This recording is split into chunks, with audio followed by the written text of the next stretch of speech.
Bapak,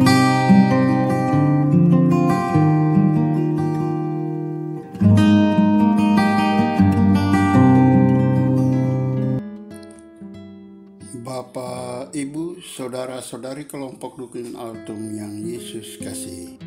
Saya ajak kita sekalian untuk boleh mengikuti renungan harian Katolik hari ini, Kamis 13 Juli 2023. Marilah kita mendengarkan sabda Allah yang diambil dari Injil Matius bab 10 ayat 7 sampai dengan 15. Terpujilah Kristus.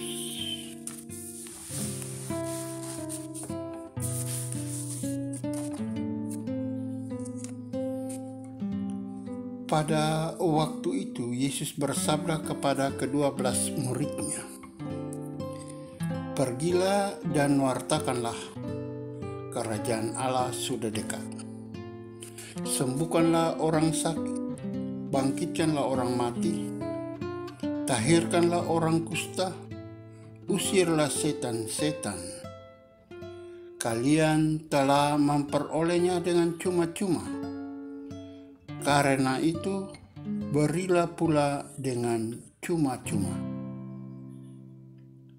Janganlah kalian membawa emas atau perak atau tembaga dalam ikat pinggangmu.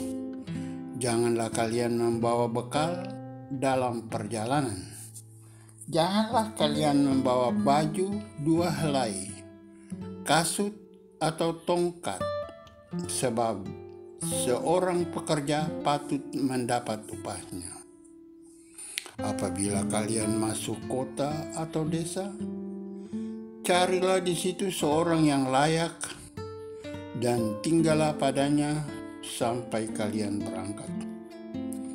Apabila kalian masuk rumah orang, berilah salam kepada mereka. Jika mereka layak menerimanya, salammu itu turun kepadanya. Dan jika tidak, salammu itu kembali kepadamu. Dan apabila seorang tidak menerima kalian dan tidak mendengarkan perkataanmu, keluarlah dan tinggalkanlah rumah atau kota itu, dan kebaskanlah debu dari kakimu.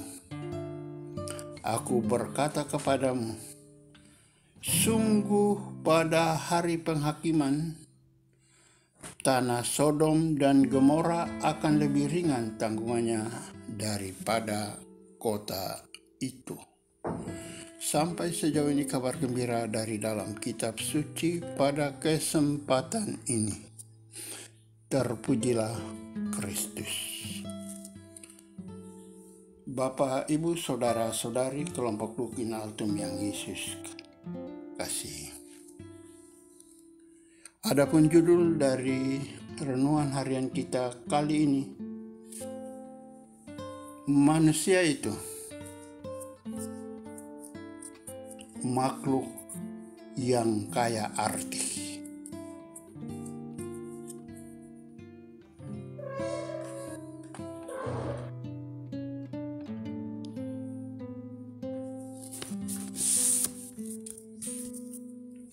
Sebagian dari kita mungkin pernah membaca buku tulisan Herman Musa Kabe tentang pemimpin dan krisis multidimensi.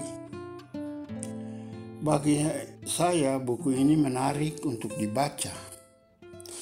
Dalam salah satu bagian, ia menulis tentang manusia kaya arti.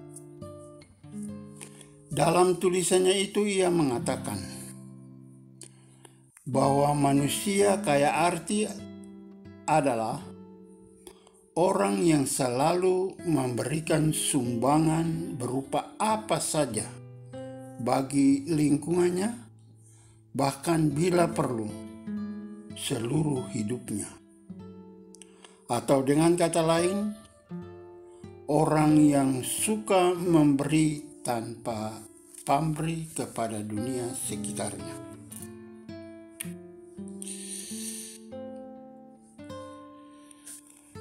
Dengan kata lain, orang yang suka memberi tanpa pamrih.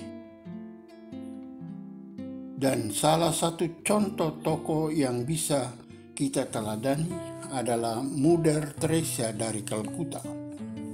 Ia memberikan seluruh hidupnya untuk menghidupi orang-orang lain. Saudaraku yang terkasih dalam Yesus, bacaan-bacaan hari ini mengingatkan kita akan panggilan kita.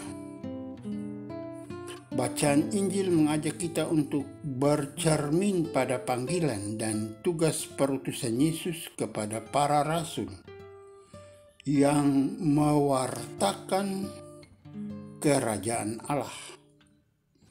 Semula perintah itu hanya ditujukan kepada orang-orang Israel, namun kemudian untuk seluruh umat manusia. Nada yang sama juga ditampilkan dalam bacaan pertama. Yusuf yang dijual oleh saudara-saudaranya dan dibawa ke Mesir, namun Allah memakainya untuk menyelamatkan umat manusia pada saat itu. Berkat Yusuf, seluruh keturunan Yakub mendapatkan tempat dan kesejahteraan di sana.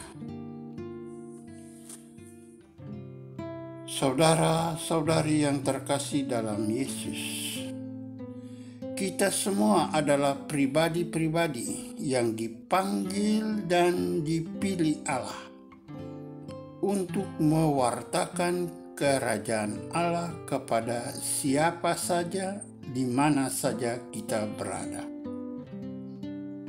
Tuhan pasti punya rencana yang indah untuk kita. Rencana itu bukan hanya untuk diri kita pribadi, tetapi juga untuk semua orang yang kita jumpai dalam kehidupan ini.